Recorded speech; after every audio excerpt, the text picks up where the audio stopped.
I posted a message in my group that Hunterman and I will be, we're going to continue to do videos covering different topics, mostly conditioning.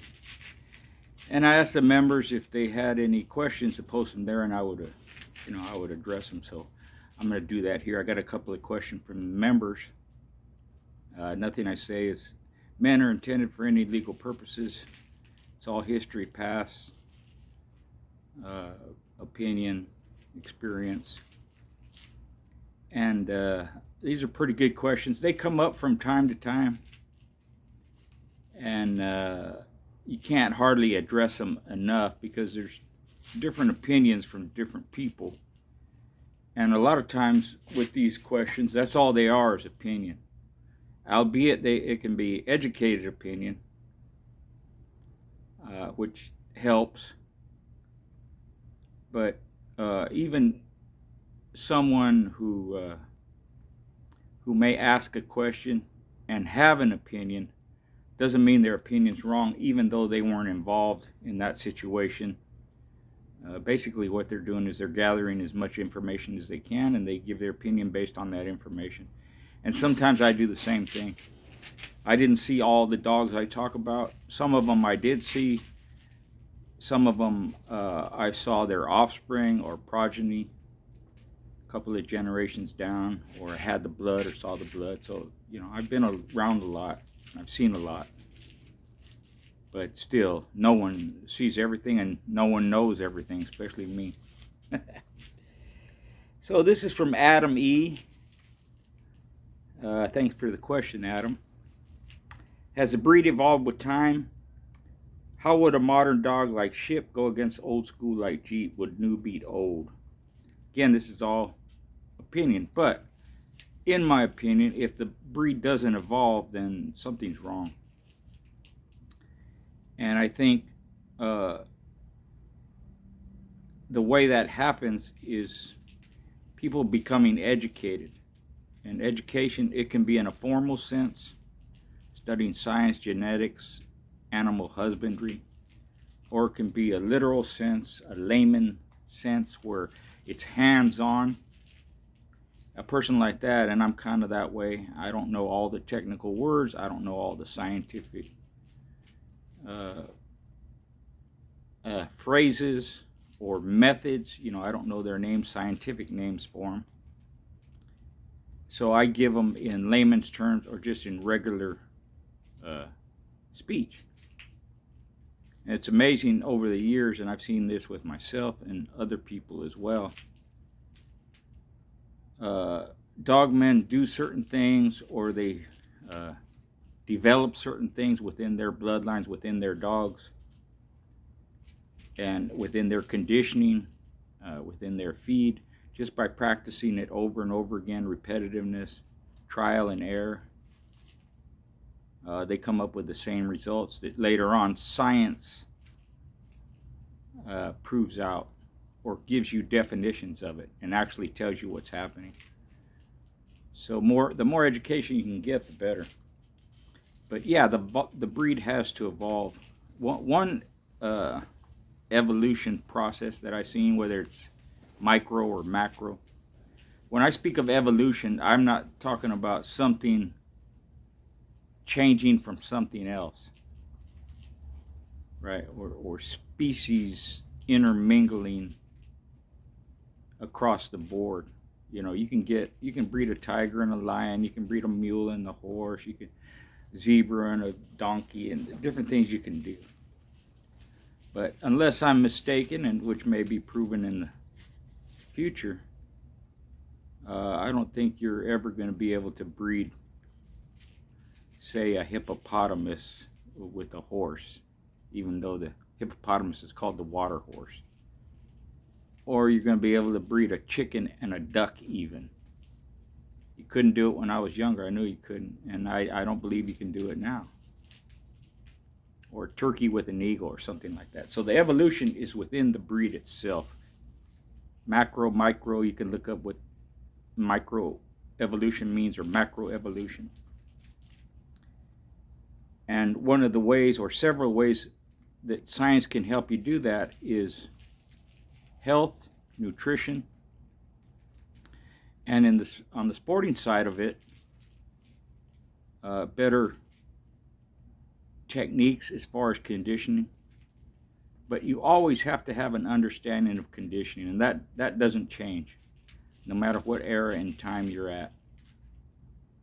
The understanding of conditioning is across the board.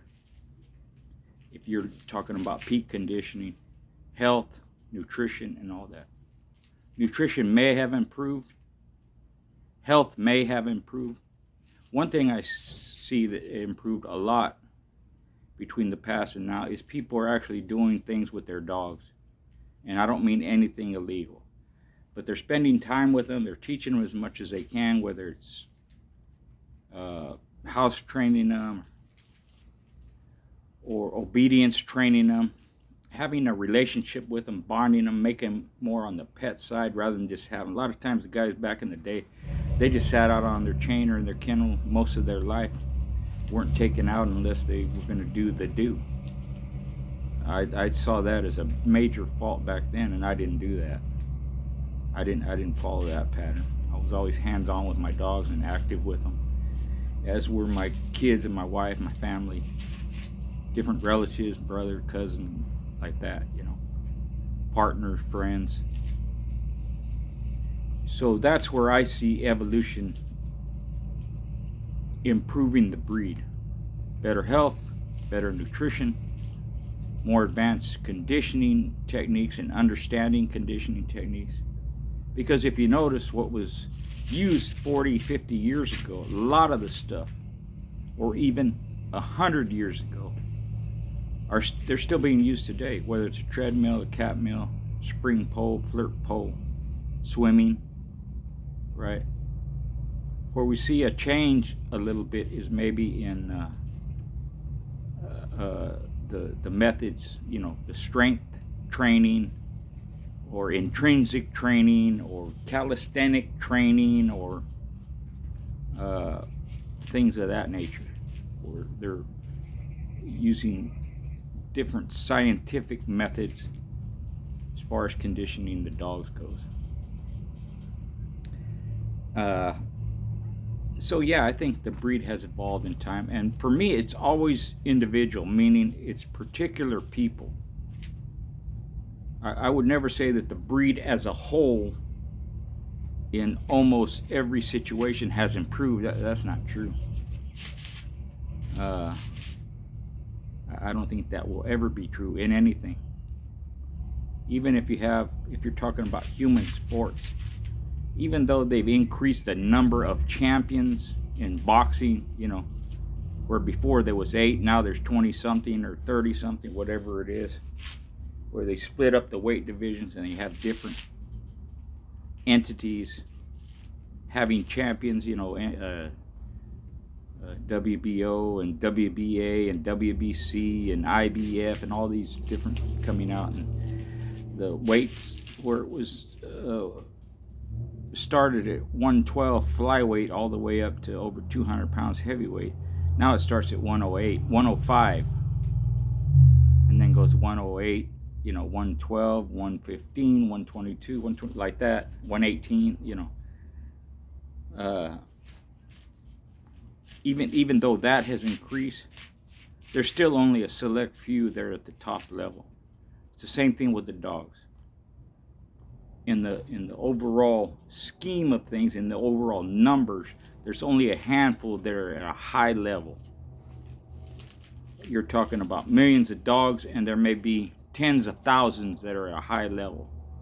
If you look at the numbers like that, tens of thousands of dogs that are at a high level throughout the world. I'm not speaking in a particular location, but throughout the world, every continent, every country,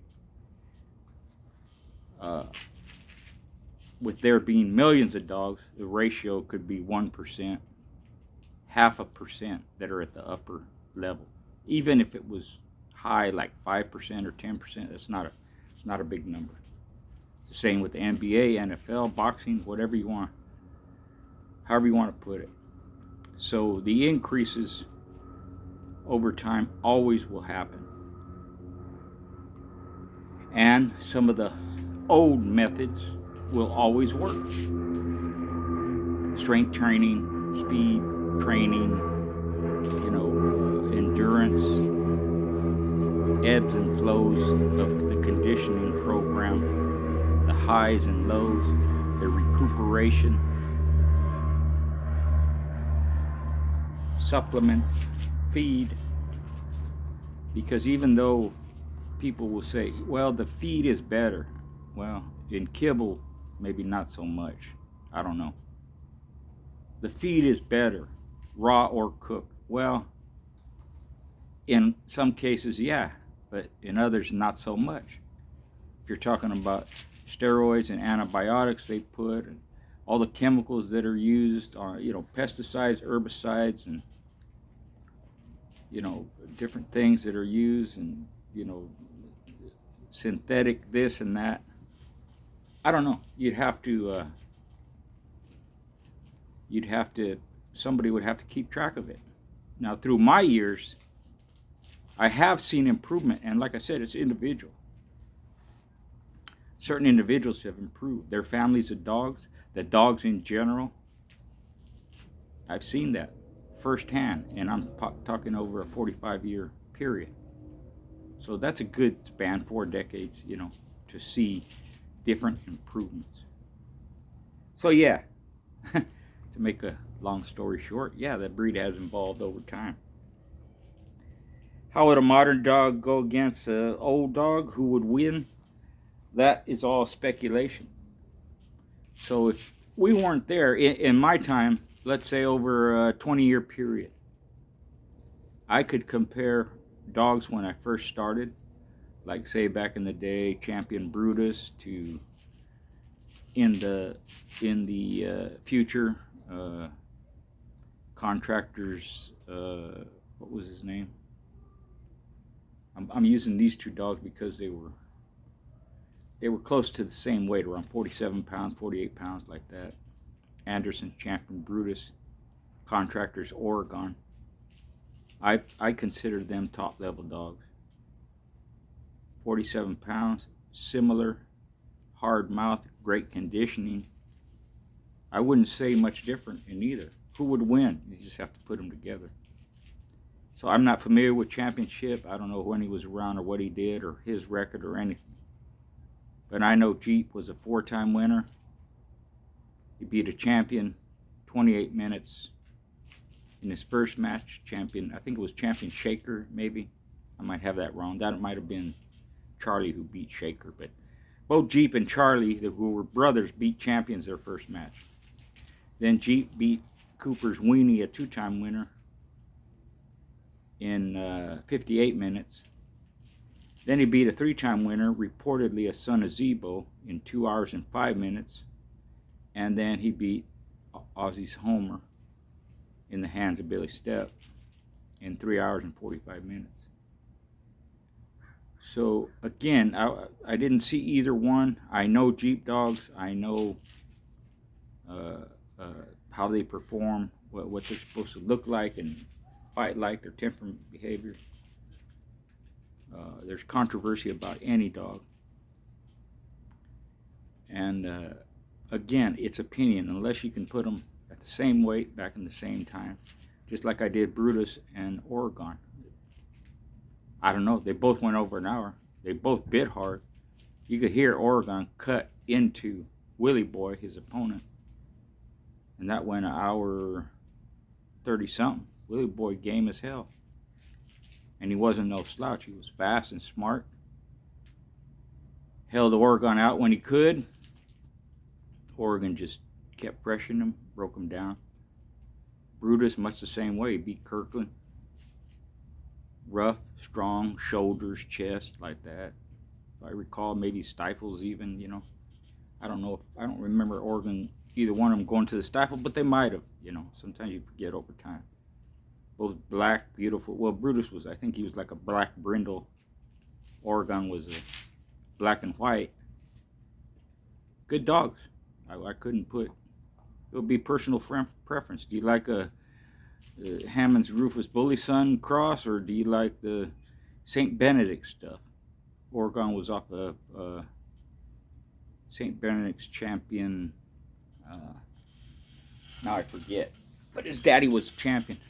Good dogs, top-notch dogs. St. Benedict was there at that match. He saw Oregon win. You know, I've mentioned Art and Zebo. They were at the same time, but just to compare, you know, you're comparing who would win. Art is my favorite dog from the past. Zebo, a top-notch dog. Both of them 7-time winners. The only thing I can go off is a friend of mine, a dog man who saw both, told me that he felt Zebo would beat Art. Both great dogs, can't take anything away from them. And when I asked him why, he said basically Zebo started faster. Art was more patient, so he felt Zebo would get the jump on him. When you're talking about maybe dogs way in the past, like Tudor's Blackjack Jr., reportedly a 9-time winner, 7 of his matches I've seen written down. Beat top dogs, never fought at his weight. He was a 58-pound dog who went up as much as 10 pounds. In one of his matches, he was 10 pounds smaller. I think he finished every opponent, beat them all. There's pictures of him in whole, you can tell they're slam bang affairs. Tudor, one of the best, in great shape. How would Blackjack Jr. do against Alligator or Mayday, you know, or even Butcher Boy, 57-pound dog, 58-pound dog, you know, big dogs like that. Hard to say. Again, it's just opinion. And, you know, for the record, if people want to, you know, when I post this video, if you want to put your hookups and who you think would win, feel free to do so. If you follow our Patreon channel, I think that's going to be one of the questions. They have, sometimes people will post up like a tournament, you know, put 2 dogs together and we just pick who we like and then get down to the end who would win the tournament. Be kind of like that, you know, if you want to do your own little small tournament. Just post, hey, I like this dog and I like that dog, and if I got to see them together, I think this one will win.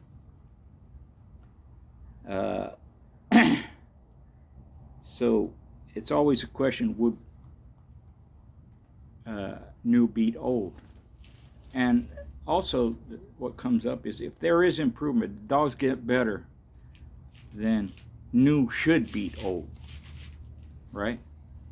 For the most part, I can see how people would feel that way, and in a lot of cases I would feel that way too. When I compare some of the dogs later on in my career to some of the ones that I first started out, they smash them, right? Other ones, not so much. Take Mr. Black, I've spoken about him, the hardest biting dog I ever seen. Was never matched, but I saw him roll twice. One flew against my dog. He was a true finisher. I don't know how much better you get than that. Because it's not like the dogs didn't try to defend themselves or swap with them or do whatever they could, right? And they were well-bred dogs. Mine was a Boyle's dog, well-bred, heavy on Dirty Mary. The other one was a I believe he was a Bolio and some local bloodline put together. His father might have been a 2-time winner, if I recall. It's the right dog. I won't say his name because I'm not sure. But well-bred dogs in the hands of good people. He smashed them. So when I talk about Mr. Black, because of that mouth, he had other attributes. He was strong, intense, very serious type of dog. A good worker. You know, I had the opportunity to use him. I just didn't want the responsibility of using the dog. I had my own. He was about a 38-pound dog. Could he have whipped my 38-pound dog I have at the time? Yeah. If he would have got to him, yeah. Yep. Now, if he was a 45-pound dog and I was using Alex, maybe not. I wouldn't be scared to put Alex with Mr. Black, because he bit like that too. He was a cannibal. So it's just a matter of, you know, conditioning, handling, who gets there first, who's faster, who's stronger, who can, you know, impose their will. Maybe Mr. Black would have killed my dog, and maybe my dog would have killed Mr. Black. The only way to find out, like we used to say in the back in the day, was to put them together and see. That's how you get upsets. Dog's supposed to win. You don't. So that's a little bit on talking about the past to the future. I encourage everybody, keep doing what you're doing with your dogs. I see a lot of positive stuff out there, putting the pit bull in a positive light, making it a family dog, a house dog, a working dog, a sporting dog in the legal sense. It's all good for me. More vids on the way. Thanks for your support and your subscriptions.